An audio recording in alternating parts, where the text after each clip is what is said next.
Nunca pensé que un mensaje tan corto pudiera doler tanto. Estaba en el jardín, pasándole la mano a mis rosales cuando llegó el texto de Brian. Mamá, sobre el crucero. Natalie dice que debería ser solo para familia inmediata. Espero que lo entiendas, sonrisa. Me quedé helada. Tenía el pasaporte abierto en la mano, recién renovado, listo para ese viaje familiar que me habían prometido en Navidad. El mismo viaje que yo ayudé a pagar. Lo guardé sin mirar más. No quería que se me notara el temblor en los dedos. Respondí solo una palabra. Entiendo. Mentí. Lo que sentía no era comprensión. Era ese tipo de decepción que te saca el aire del pecho. ¿Familia inmediata? Entonces, ¿yo qué soy? ¿Una vecina generosa? Había hecho la última transferencia para la renovación de su casa apenas la semana anterior. Y no fue cualquier ayuda. Yo cofirmé el préstamo, puse parte del enganche y les regalé muebles. A cambio, me prometieron una habitación para los veranos, un lugar para estar cerca de mis nietos. Pero cada promesa se fue diluyendo. Primero fueron las decisiones sin consultarme, luego los cambios de planes sin avisar. Hasta que ahora, me desinvitan del viaje familiar. El mismo viaje que pagué. Me senté en el banco del jardín, ese que Roberto construyó para mí antes de morir. Aquí vas a ver crecer a los nietos, me dijo. Qué ironía. Ni a eso me dejaron acceder. Mantuve la calma. No porque no me doliera, sino porque el dolor ya era viejo conocido. Lo que vino después fue más fuerte. Claridad. Ellos habían decidido que ya no era parte de la familia. Entonces yo también tenía derecho a decidir. Y lo decidí sentada ahí mismo, entre las flores que tanto me han costado cuidar. No me iba a poner a rogar amor, mucho menos a seguir financiando el desprecio. Porque una cosa es ayudar con gusto. Otra es dejar que te traten como cajero automático con patas. Se acabó. Si ya no me quieren en sus fotos, tampoco me van a querer en sus cuentas. Y si algo me enseñó la vida es esto. Una mujer que sabe firmar cheques también sabe firmar papeles legales. 6 meses atrás, si alguien me hubiera dicho cómo terminaría esto, me habría reído. No por incredulidad, por ingenuidad. Natalie llegó a casa con esa emoción contagiosa que solía usar cuando quería envolver a Brian en una de sus ideas. «Lo encontramos», me dijo enseñándome las fotos en su teléfono. Un terreno cerca del lago, con una casa vieja pero llena de potencial. Lo llamaban su proyecto de vida. Yo miraba las imágenes y, lo confieso, me dejé llevar. Era fácil imaginarlo.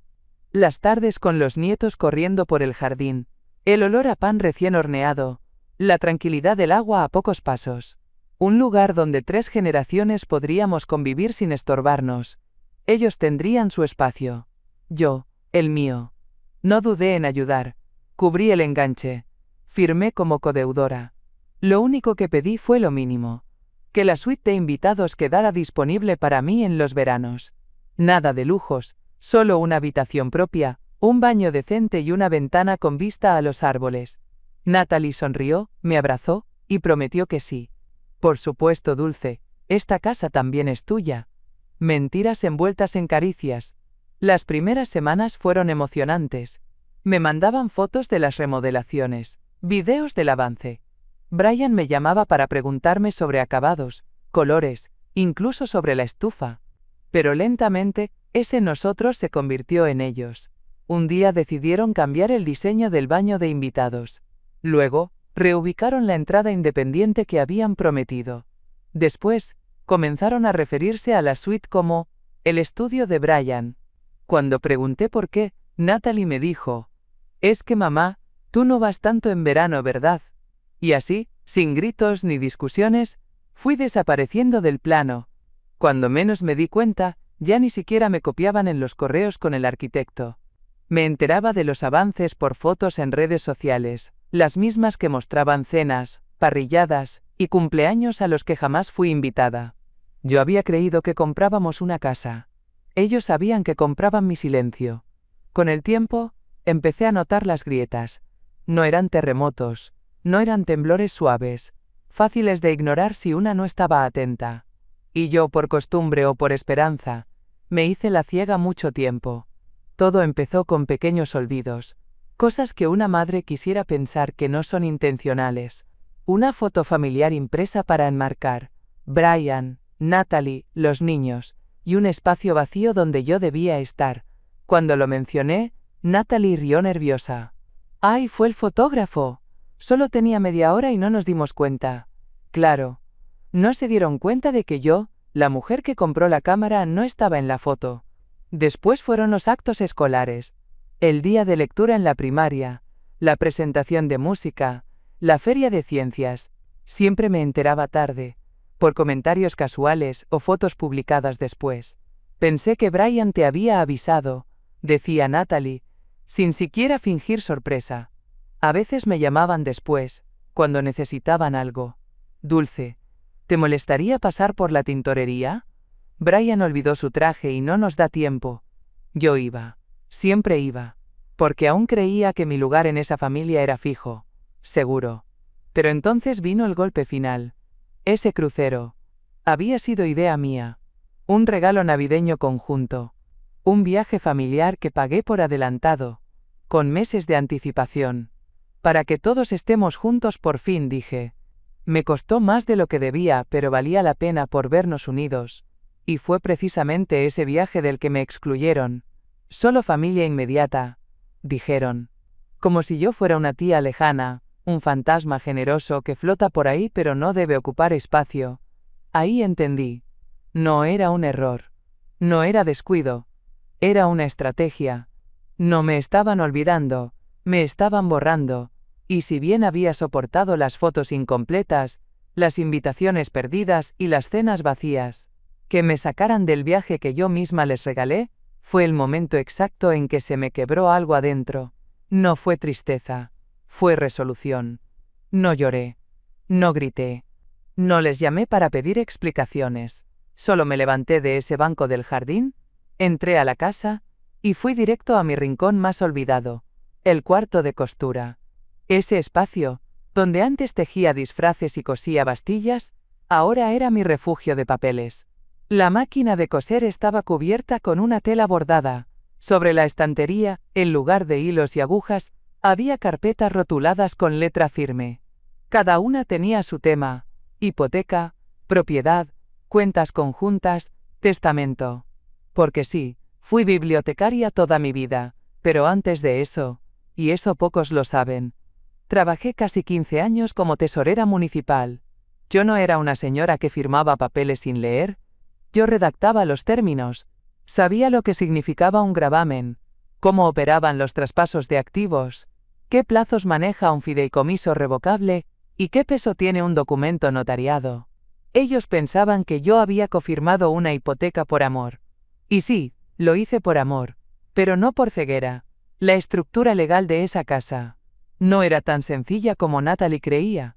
Yo misma redacté los términos con un abogado de confianza, estableciendo que el terreno y la construcción quedarían en fideicomiso bajo mi nombre, con cláusulas de rescisión ante uso indebido o exclusión familiar.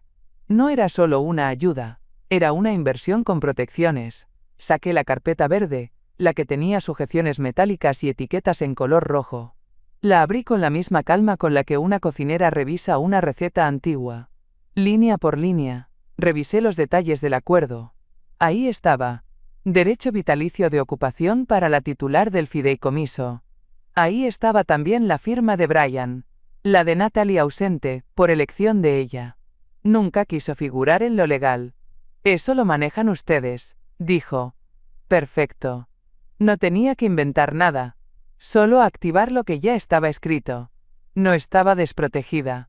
Solo había estado esperando el momento adecuado. Y ahora, ese momento había llegado. No esperé al lunes. El mismo sábado por la tarde, llamé a Nadine. La conocí hace más de 20 años, cuando tuve que vender la casa de mi madre. Desde entonces, fue mi abogada de cabecera. Discreta, precisa, con esa manera de hablar pausada que nunca subestimé. Cuando contestó el teléfono, no hizo preguntas. Solo dijo: 10:30 de la mañana mañana. Llevo café y scones. Asentí aunque no pudiera verme. Nadine siempre sabía cuándo la cosa era seria. A las 10:27 de la mañana, su coche se estacionó frente a mi casa. Traía una caja de cartón en una mano, y en la otra, una carpeta gruesa de esas que solo salen cuando hay mucho que revisar.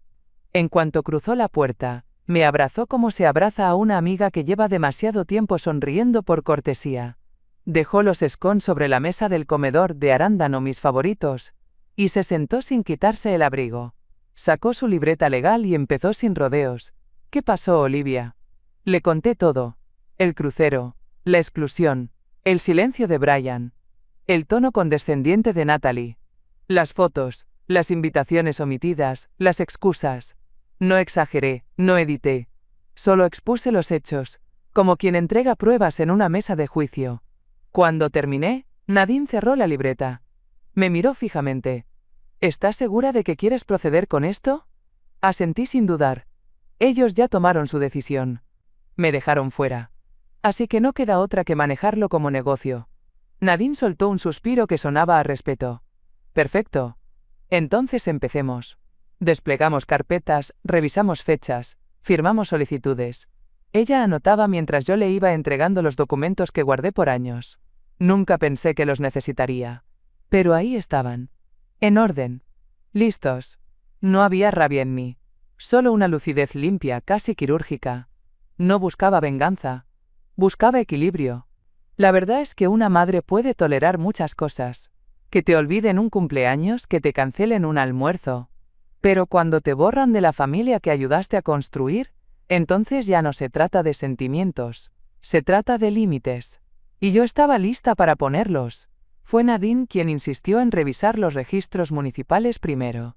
Si han hecho algo sin tu firma, vamos a encontrarlo ahí. Nos conectamos al portal de mejoras de propiedad, ese rincón olvidado donde todo queda por escrito. Y ahí estaba. Un permiso reciente, con factura incluida, para instalar una cocina exterior de lujo. No una parrilla simple, no. Un conjunto completo de acero inoxidable, refrigerador empotrado, encimeras de granito, hasta una vinera climatizada. Todo aprobado bajo el nombre de Natalie. Lo primero que me llamó la atención no fue el capricho en sí. Fue la línea de crédito utilizada. La mía. Una tarjeta que llevaba años sin movimiento y que, según el documento, fue usada para adelantar el 50% del pago. Revisé mis estados de cuenta. Ahí estaba. Un cargo de $14.700, camuflado entre compras menores. Nunca me lo consultaron. Ni un mensaje, ni una llamada. Simplemente asumieron que podían tomar lo mío, como si fuera parte del paisaje. Nadine levantó la vista, y por primera vez en mucho tiempo, vi indignación pura en sus ojos. Esto ya no es solo falta de respeto, esto es apropiación indebida. No supe si reír o llorar, porque claro que lo era. Pero aún así, dolía más el desdén que el dinero. Ese fue el momento en que la traición dejó de ser emocional y se volvió legal. Abrí otra carpeta, la de los registros bancarios. Verifiqué los cargos, imprimí copias, marqué fechas. Todo encajaba. El mismo mes que me excluyeron del viaje, fue el mes en que activaron esa tarjeta sin mi autorización. Y todo para una cocina que yo jamás usaría, en una casa que, según ellos, no era mía. Me recosté en la silla y respiré hondo. No era solo una cocinita bonita. Era una firma falsa, una decisión hecha a espaldas mías, un robo envuelto en acero brillante. Y en ese instante, lo supe. No iba a reclamar con palabras. Iba a responder con papeles. Esa misma tarde, mientras aún teníamos el impulso fresco, abrí mi laptop y entré al portal del banco. Mis manos no temblaban, pero mi pecho sí guardaba un leve zumbido, como quien está a punto de encender una mecha. Inicié sesión en la cuenta fiduciaria desde la cual se había estructurado la hipoteca. No era una cuenta conjunta, era un fideicomiso con mi nombre, creado bajo los parámetros de una propiedad transferible pero sujeta a condiciones. Revisé los movimientos uno por uno, con la misma paciencia que usaba para revisar inventarios en mis años de tesorera. Localicé el contrato de financiación. Ahí estaba la cláusula que autorizaba el uso del crédito para mejoras previa validación de la beneficiaria primaria, es decir, yo.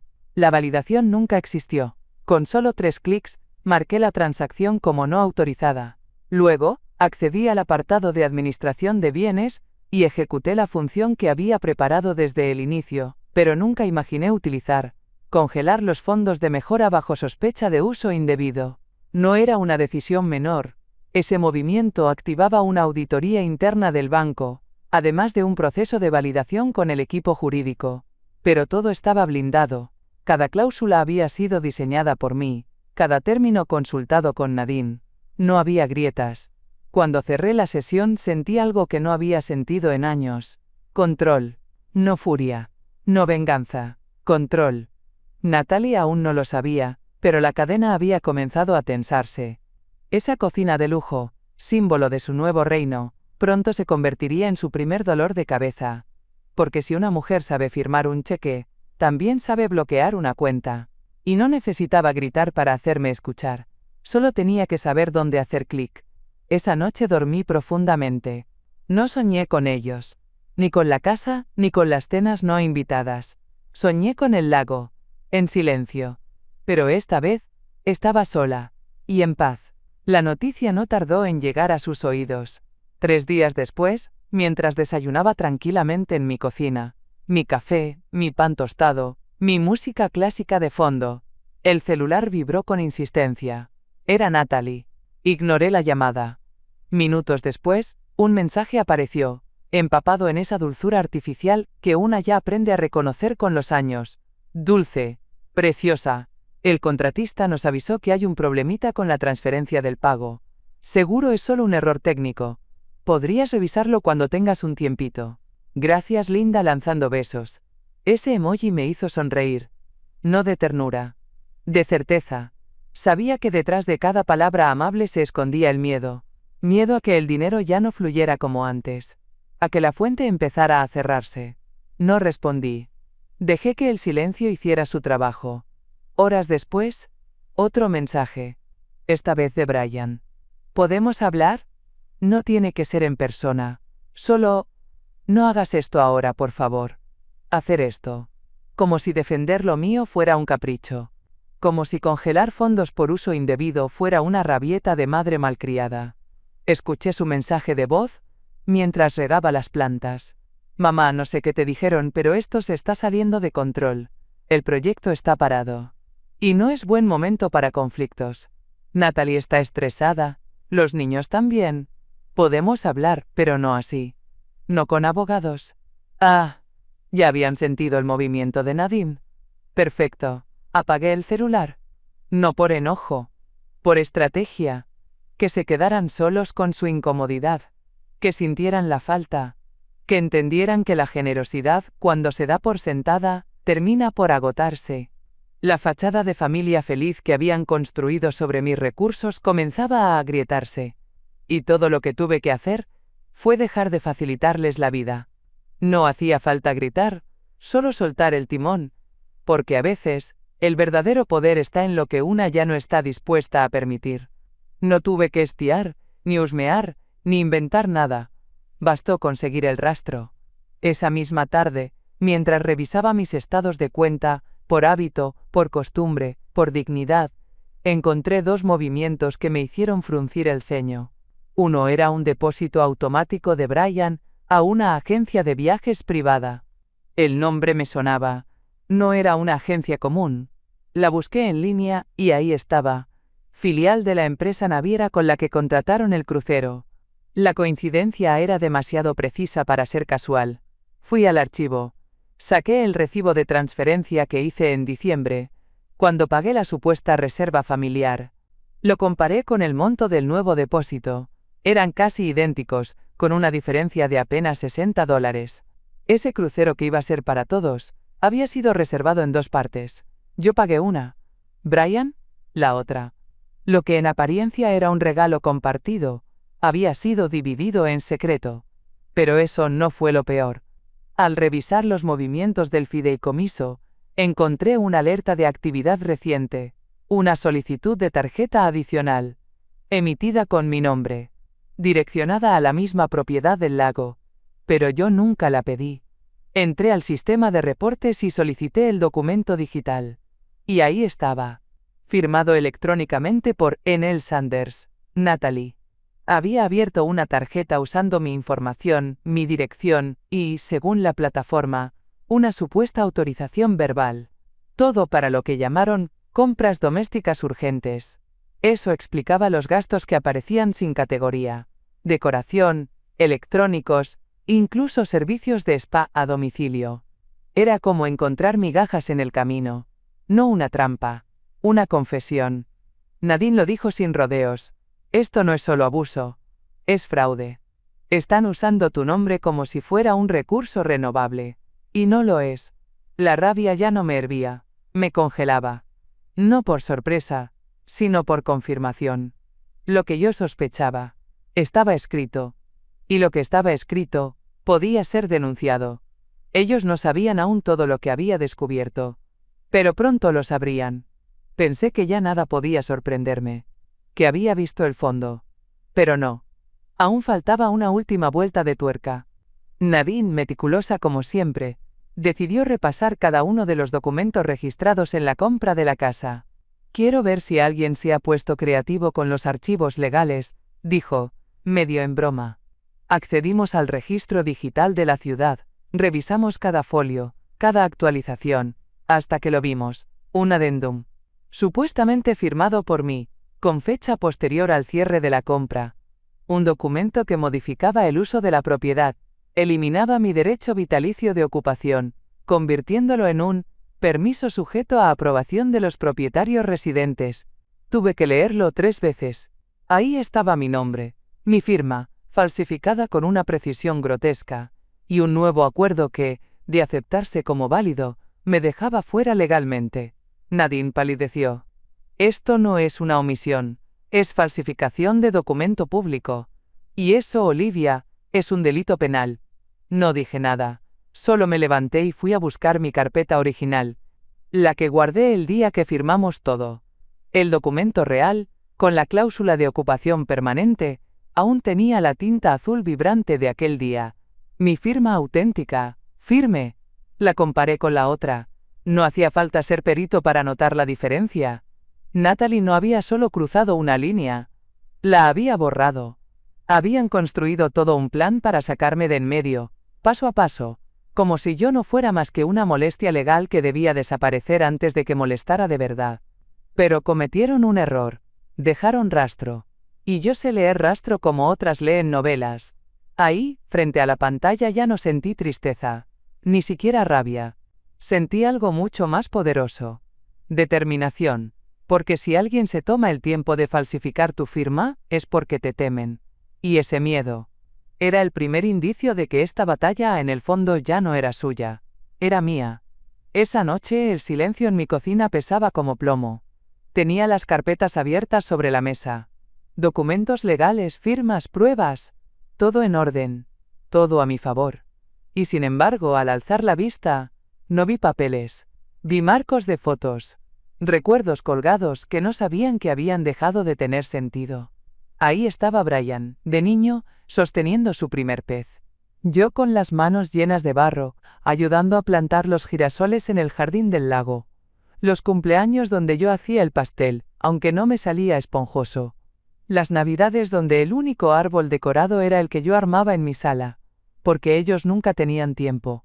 Recorrí la vista por cada imagen y sentí una punzada aguda, no por lo que me hicieron ahora, sino por lo que construí creyendo que tenía un lugar. Durante años, fui esa figura de fondo que resolvía todo sin molestar, la que llevaba pilas cuando los juguetes no traían, la que zurcía la ropa, limpiaba los mocos y organizaba las sorpresas de cumpleaños que luego nadie recordaba mencionar. Y aún así, me aferraba a esos momentos como si fueran pruebas de amor.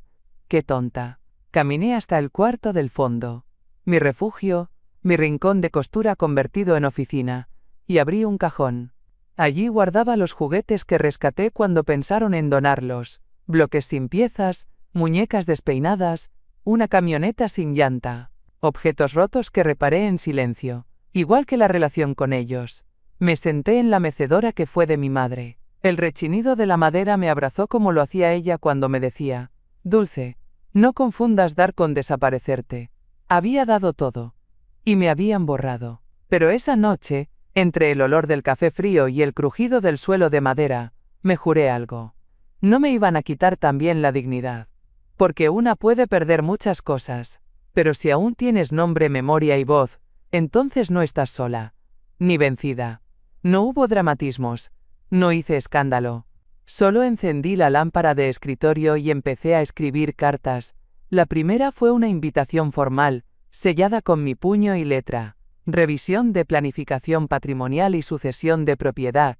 Presencia requerida. Una frase neutra. Profesional. Imposible de ignorar. La dirigí a Brian y Natalie, con copia a la dirección legal que aparecía en su contrato de hipoteca. La envié por correo certificado, no con el deseo de confrontarlos aún, sino con la precisión de una pieza de ajedrez que se desliza hacia el centro del tablero sin hacer ruido. Mientras tanto, Nadine hacía lo suyo. Solicitó una audiencia preliminar con el tasador del condado, alegando actividad fraudulenta relacionada con una propiedad en fideicomiso. Sin mencionar nombres. Aún no. Programé la reunión en la oficina de títulos, donde todo queda grabado, firmado, sellado. Un espacio neutral sin emociones. Solo papel y ley. El tipo de lugar donde el silencio pesa más que los gritos. El objetivo no era que llegaran asustados. Al contrario, quería que creyeran que todo seguía bajo control, que pensaran que aún podían manipularme, que vinieran con sus sonrisas preparadas, sus excusas listas, que se sentaran frente a mí creyéndose seguros, porque mientras ellos seguían actuando en la superficie, yo había cavado hondo.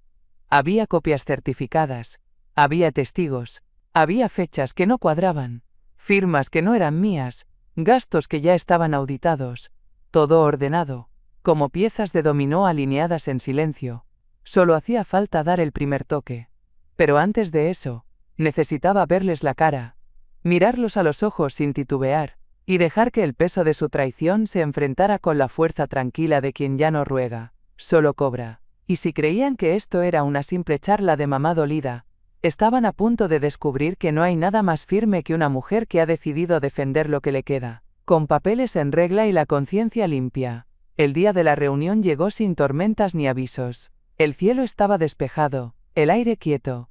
Yo llegué media hora antes. Prefería esperar que entrara apurada. Llevaba una blusa color crema, el cabello recogido y la carpeta de documentos abrazada contra el pecho. Nada de dramatismos.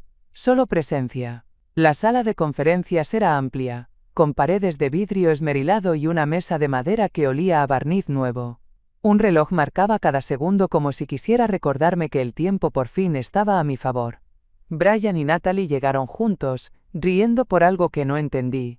Entraron como si aquello fuera una formalidad sin importancia. Natalie vestía impecable, con su cartera de diseñador colgando del antebrazo.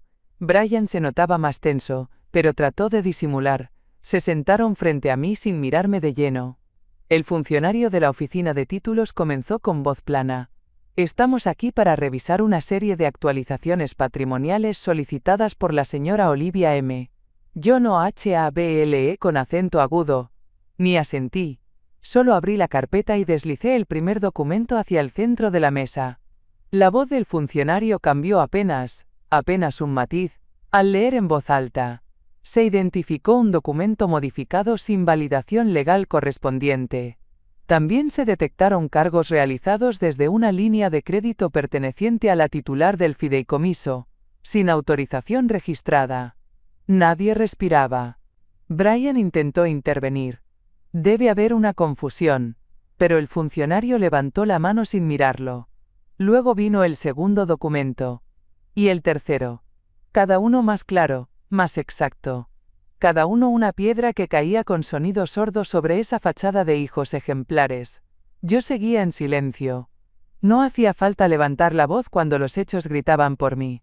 Al final, Nadine deslizó el aviso formal. La propiedad queda sujeta a restitución inmediata de condiciones originales. Se iniciará el proceso de revocación de derechos de ocupación no autorizados. Natalie se quedó sin palabras. Brian bajó la mirada. Y yo, por primera vez en años, sentí lo que era estar sentada en mi lugar, sin que nadie pudiera moverme. No levanté la voz. Ni una sola vez. Solo saqué el siguiente documento. El que mostraba la firma falsificada. Lo coloqué frente al funcionario, luego frente a Brian. Él palideció. No por sorpresa, sino porque sabía exactamente lo que era. El funcionario comparó ambas firmas. Trazos distintos, tiempos distintos, intenciones distintas. Levantó la vista, sin dramatismo, y dijo: «Esto es una falsificación evidente. Presentaremos el caso ante el notario, y si es necesario, ante la fiscalía». Natalie intentó sonreír, con esa sonrisa nerviosa que solo le sale cuando ya no controla la escena.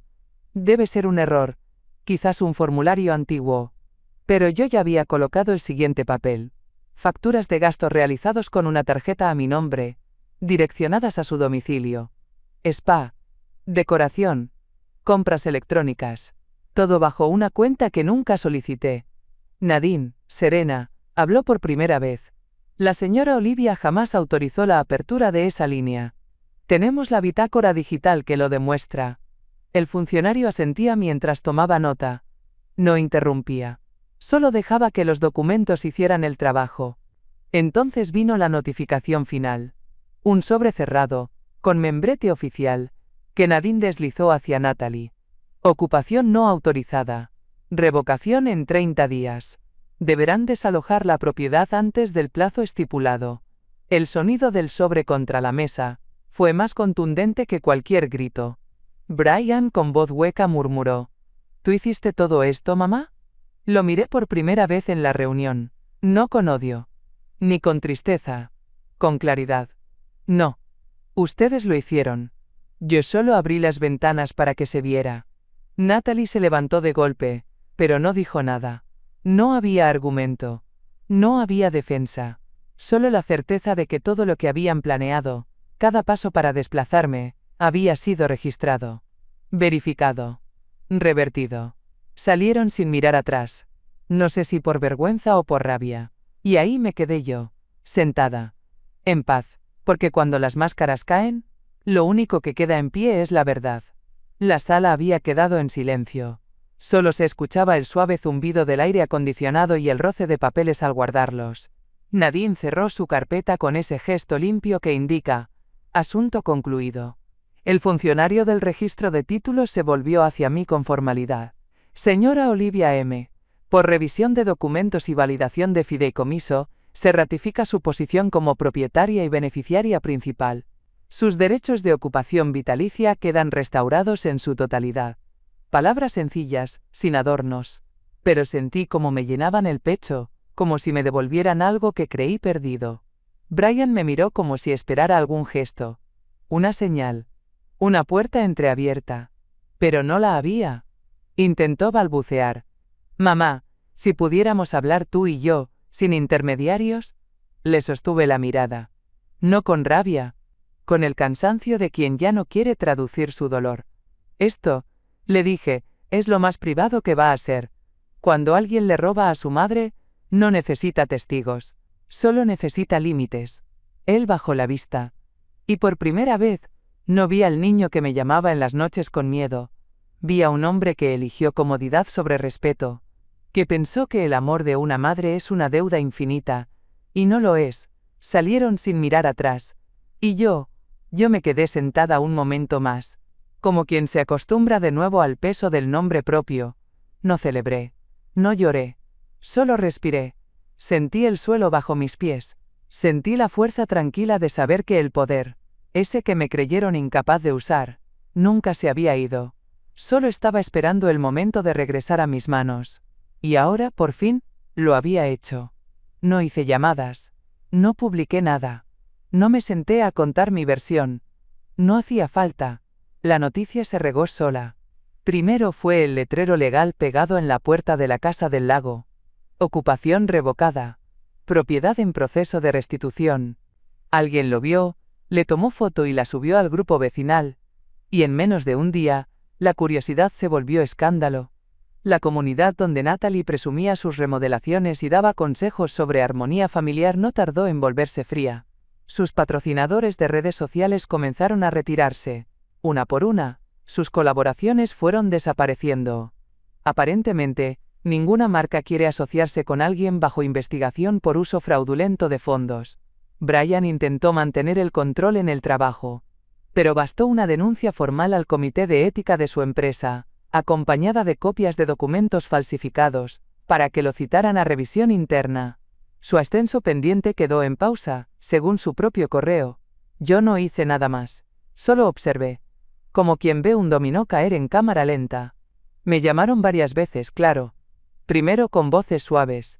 Luego, con tonos más urgentes. Incluso uno de sus amigos de confianza me envió un mensaje.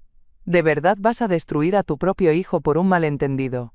Ahí confirmé que aún no entendían. Esto no era venganza. Era consecuencia. Por años, me trataron como una pieza opcional. Un bolsillo con nombre. Un comodín. Y ahora que ese bolsillo se cerró, descubrieron lo frágil que era el mundo que construyeron encima. No me alegraba su caída. Pero tampoco me dolía. La dignidad tiene un precio. Y esta vez, no lo iba a pagar yo. Ellos tomaron decisiones. Ellos falsificaron, ocultaron, usaron. Yo solo me hice visible. Y a veces, solo eso, hacerse visible, es suficiente para que todo cambie. No lo pensé 2 veces. Puse la propiedad en venta. Nadine gestionó todo. Tasación, papeles, revisión de antecedentes. La casa, mi casa, aunque solo por un tiempo, se vendió rápido. El mercado estaba caliente, y el terreno junto al lago seguía siendo codiciado. El precio final, casi $400.000. Limpios, sin deuda pendiente, sin promesas por cumplir.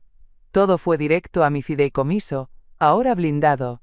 Sin cofirmantes, sin accesos secundarios, solo mío. Cerré todas las cuentas que Natalie había tocado. Notifiqué a los bancos. Solicité auditorías y bloqueos. A Brian le fue revocado el acceso a cualquier producto financiero ligado a mi nombre. Lo eliminé como beneficiario de mis seguros. Eliminé, uno por uno, los permisos que antes di por cariño, sin saber que serían usados como armas. Presenté la denuncia formal ante la Unidad Estatal de Protección contra Fraude a Personas Mayores. No con ánimo de escarmiento. Con necesidad de dejar constancia. Porque esto no debía repetirse. Ni conmigo ni con nadie más. Me senté en la cocina una noche, ya con todo cerrado, y miré la libreta de cuentas. La columna final decía una sola cosa: saldado. Pero más que los números, lo que se había saldado era mi paz. Durante años me habían hecho creer que era rencorosa si exigía. Ingrata si pedía claridad. Egoísta si decía esto es mío. Pues bien. Resultó que no. Resultó que era dueña de algo más que una propiedad. Era dueña de mi voz. De mi historia. De mi límite. Y esta vez, ese límite fue claro. No más financiamiento disfrazado de amor. No más hijas políticas con sonrisa de oro y manos largas. No más. Vendí la casa, sí. Pero no para huir. La vendí para empezar. Semanas después, me mudé a un pequeño co-op junto al mar, en la costa de Maine. No es lujoso, ni grande, pero cada rincón tiene luz propia. Mi balcón da al océano, y por las mañanas, el olor a sal me recuerda que sigo viva, y que respiro por mí. Aquí nadie me pregunta a quién mantengo. Nadie me mira como si estorbara. Las vecinas viudas, divorciadas, solas por elección o por destino, comparten café, historias y silencios cómodos. Encontré más familia en esos desayunos que en años de cenas obligadas con sonrisas fingidas. La primera mañana en mi nuevo hogar, mientras colgaba una cortina liviana y abría cajas de libros, llegó una carta sin remitente. Era un sobre blanco, sencillo, con mi nombre escrito a mano. Adentro, una sola fotografía. Yo, con Brian en brazos, en la vieja casa del lago. Tenía quizás 1 año. Yo, 27. Sonrío en la imagen, agotada y feliz. No lloré. La coloqué dentro de un marco pequeño, lo puse en la repisa del pasillo. No como homenaje, ni como perdón, sino como testigo. Porque la memoria, la verdadera, no necesita permiso. Y esa imagen no me pertenece a ellos. Me pertenece a mí. No sé si volveré a verlos, no lo necesito.